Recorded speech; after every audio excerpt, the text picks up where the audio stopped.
let's do a longer video on the Daily Wire story that went around 2 weeks ago and was picked up by a whole bunch of these people who are obsessed with the Jews. Jake Shields, I'm talking. Uh-oh. We are a few seconds in, and they have already been called for. They have already been named. This is Tim Pool. This is going to be an important one. This is going to be one that's near and dear to my heart. I still really have a lot of respect for Tim, just because I will have differences here. Doesn't mean I don't respect the dude. But we're going to have differences here. Tim Pool talking about the rumors between Timcast IRL and the Daily Wire and Ben Shapiro and Jeremy Boring and others. Why are we talking? Few seconds in, we're not talking about those rumors. We're talking about Jake Shields. Let's go. Tim Pool talking about Timcast IRL, which is all his properties, Tim Pool channel, The Culture War, Timcast IRL. That's a lot. That's probably 100 million. Let's hear what he says. He's already named the tiny hats. This is going to get crazy. Talking to you because you're a liar. You're a liar, Jake. And it's funny that people follow what you say, because I do think it's not so much that you're a liar, but you're wrong all the time. And I think a lot of people who live in this crackpot conspiracy world about the Jews are wrong all the time. And so it's not that they're lying. You're allowed to be wrong. But when people tell you you're wrong, you're supposed to say, thank you, Tim. These people have gone insane, man. These people have lost their damn minds. Tim Pool says it's okay to be wrong. Thanks, Tim. Nobody asked you for permission, bro. Yeah, I was wrong about that. And so this story popped up from an outlet that's tiny, and I don't understand why anybody would take seriously. MediaRightNews.com. December 17th. Oh, yeah. Why would we take rumors like this seriously? You could have had an anonymous Twitter account with 0 followers make the claims and it would have went viral. Because we've seen the relationship. We've seen how cozy you are with the Daily Wire. He's talked about it openly. We were in contract negotiation. We've talked. He had the famous live, Tim Pool and Steven Crowder, one of the best videos he's ever done on Timcast IRL. Where would we get these rumors from? Why would we think that they were true? He's acting like there's no reason to. Claiming Tim Pool sold Operation to the Daily Wire. There's so much wrong with this story that it's laughable to me that it went viral the way it did. What I will say is, at the time, people asked me to comment, Tim, did you really sell to the Daily Wire? And I explicitly stated no. It's one. Wait, when did he do that? Maybe I missed that. I will have to follow back up. You go in the comments, let me know. And I'm talking about right when the rumors kicked off. He didn't say no because we were all waiting for after the first. Remember, he said, I have a big announcement after the first. So when did you say no to the rumors? These rumors were going on way before the first. I think it was the first or second or whatever. There was the new year. And then he came out with the coffee announcement, which I have some of his coffee. I like his coffee. I had some before. What is he talking about? The rumors had been going on for at least a week or maybe 2 weeks. They might have been completely false, and he just slow rolled it because it was now a weapon that he could use for monetary purposes, which would be brilliant. Or maybe they were true and the deal fell apart. I don't know which one. We would never know. He could have a deal with them right now and be lying. He's a private company.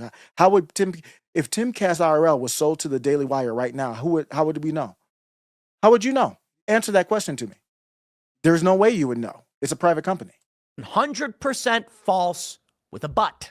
And that but is, we are in the middle of contract negotiations. I'm not going to comment specifically on every single thing that's being negotiated. But my dude, I'm going to get banned off of here real quick. What did you say, Tim Pool? You came on this live with righteous indignation, naming the J's and everything, and Jake Shields. And then all of a sudden you say, well, they're partially true. We're in negotiations. Bruh, that's not going to work for me. That's not going to work for me. This better get better real quick, or this might be the last stream for the words I have to say. And I started off saying I respect him, and I still do. But as far as this, sometimes you fall out with people you respect. Was never a sale negotiated to the Daily Wire. We had never, here's the thing about the story, is that it says that the Daily Wire already owned a minority stake in Timcast. That's fake news, 100% fake news. Why would I do that? Guys, What do you mean? Why would you do that? They already had gone half on you with the Taylor Lorenz sign. Not that he needed them to, so that makes it even more weird. You didn't need them to go. So if somebody said, "Hey, I'm gonna go half on that $50 adapter you need for your mic set," I'd be like, you can do a super chat if you want, but no, I don't need anybody to go half on me. They went half on the billboard with Tim Pool. Tim Pool did the biggest show of the year, is what people were expecting is, and I don't know if it was or wasn't, but he did the election day coverage on the Daily Wire. And he's had them on the show. He's been there before. He did the whole trip to Tennessee with the RV. I think that's when the famous Alex Jones and Dave is his name Hernandez. Is it Dave Hernandez? I forgot his name. Hernandez was there. Michael Malice was there. The Transformer Blair White was there. It was a lot. It was a great show. Joe Rogan was there. I believe that was when he did the road trip to Tennessee to do the Daily Wire show. So you have all this relationship with them. Why would you be surprised that we wonder, okay, maybe they do own a minority stake? And then how would I know if you're lying or not? I think Tim has integrity. I am going to take him at his word. But the fact is, we don't know if he's lying or not. You got to understand something. Okay, look, when this story broke, Clint Russell tweeted out that my boy Tim just pulled in $100 million or something. Because if he was going to sell Timcast, that's what he's got to get for it. I agree. And right, that's why we're not selling the company. It's insane. We do well. We make a lot of money. We don't do that many ad reads. We have been negotiating for months on doing more ads. Everybody does it. We are one of the only shows that does limited ads. And you might be thinking, that's crazy, Tim. Why don't you do it? And you're right. And so there's a lot to break down in what's coming up in this year. And I'll also add, I'm a big fan of Daily Wire. They've been really, really good to us here at Timcast. We've done tons of crossovers. The reason why we did the election live stream was because our plan, because we were planning that party, fell through. And so we reached out to the Daily Wire. They reached out to us because we talked to them periodically. And I think what happened was we were trying to secure sponsors. We were trying to secure a venue. We didn't know how to make it work. We wanted people to be able to come. We wanted to do a party. And we were going to do like an all-day thing. And it wasn't working out. And then I think Daily Wire asked about. So far in Tim Pool's big debunking of the Daily Wire story is about how cozy he is with the Daily Wire people, how much he likes and respects them, and he's in negotiations with them. That's what I'm hearing so far. Are you hearing something different? Why did the Jays come up? Out doing like a crossover where we jump in to say what's up or something like that. And then it evolved into, hey, look, we're trying to look for a place to do this big show, and our plan didn't work out. We've done this before where we've come to the Daily Wire, and they were like, that would be incredible, because then we do this big collab where I walked over to their stream. We had like Jordan Peterson on the show. It was really, really great. Yeah, that's why you have the relationship. So here are how you connect the dots. There's a lot of people like myself that think that the whole purpose of the Daily Wire is to make sure that the alt media space, which is more important, even Tim will say that, than the commercial space, to make sure the alt media space, because if it really is alt media, then you're going to have criticism of tiny hats, skin color, of all skin colors, anything and everything. If it really is alt media, but it's not, it's really corporate media light or corporate media rebranded. And who's the players in there? It's not ABC, it's not Disney, it's Daily Wire. And Ben Shapiro's the people and the country that he supports more than America, clearly, and the country that he might even be a spy for. I wouldn't put that past a realm of possibility. I'm not making any accusations, but of course that could be true. That company, the whole purpose of that company is to make sure that alt media doesn't criticize, because there's a lot of things. Once you start going down that rabbit hole of Ben Shapiro's country, the people of the tiny hats, it's a deep hole, and it goes very deep, and it's nothing like what you're seeing here on talked about with Tim Pool and others. You got to go elsewhere for that. They want to make sure alt media doesn't go down that space. So you have a bunch of people who are billionaires come into the space. The Wilkes brothers come in. PragerU gets funding from them. Daily Wire did when they got started up. They got funded by them, and they are the biggest pro tiny hats you'll ever find. So now you ensure that we suck up the media. We're friendly with Facebook. How did Daily Wire so friendly with Facebook? Recently, today we saw Mark Zuckerberg talk about how he's going to basically copy Elon Musk's version of censorship, freedom of speech, but not reach. Daily Wire has never had a problem on Meta, on Facebook. Why is that?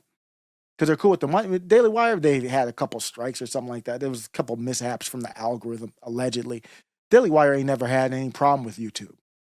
That's why when Tim Pool was deranked, well, he was shadow banned.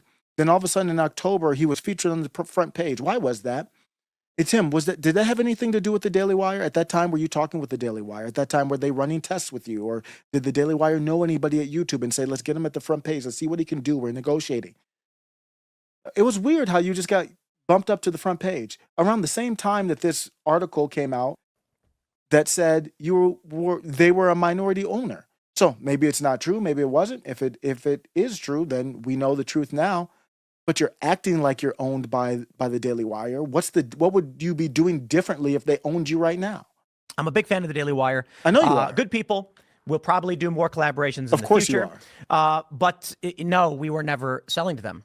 And so I will tell you, my friends, the first thing that I want you to understand, and a reason why I'm doing this segment and talking about it now, is to give you some in-depth understanding in the psychology of news, particularly around people like Jake Shields, who, for a while, he was commenting on cultural issues in a way that resonated with a lot of people. But now his whole thing. For a while, he was staying away from the forbidden topic for a while. Jake Shields, if you don't know, Jake Shields is a former MMA fighter. He's been doing a great podcast where you go check him out and you come up with your own mindset. If you're a lefty that's a snowflake or you get triggered or easily, this isn't for you.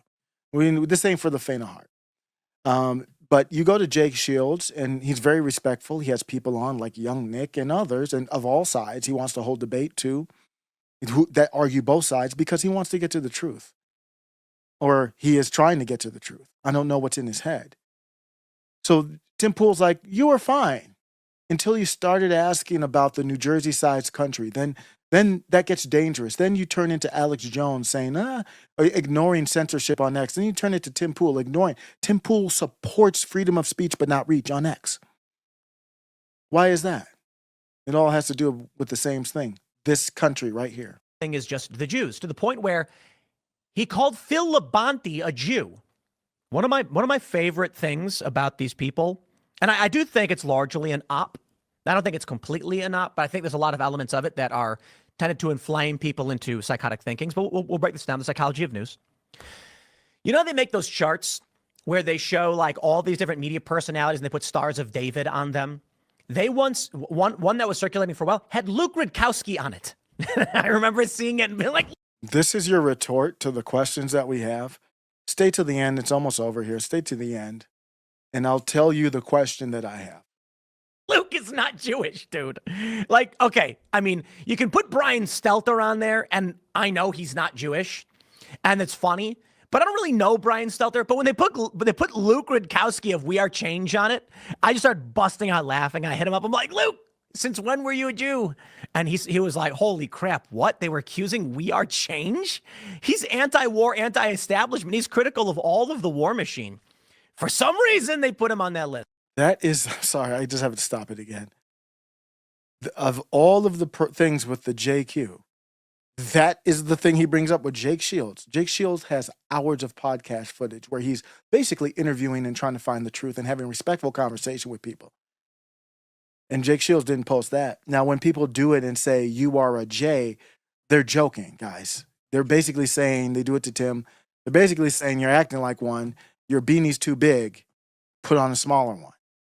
That's what they're really saying. It's a joke. Whether you like it or not, it's not serious. Because these people are unwell. And I think there's a couple elements of it. The first thing, obviously, is, are there powerful interests related to Israel and Jewish people? Okay. That's enough before we get banned.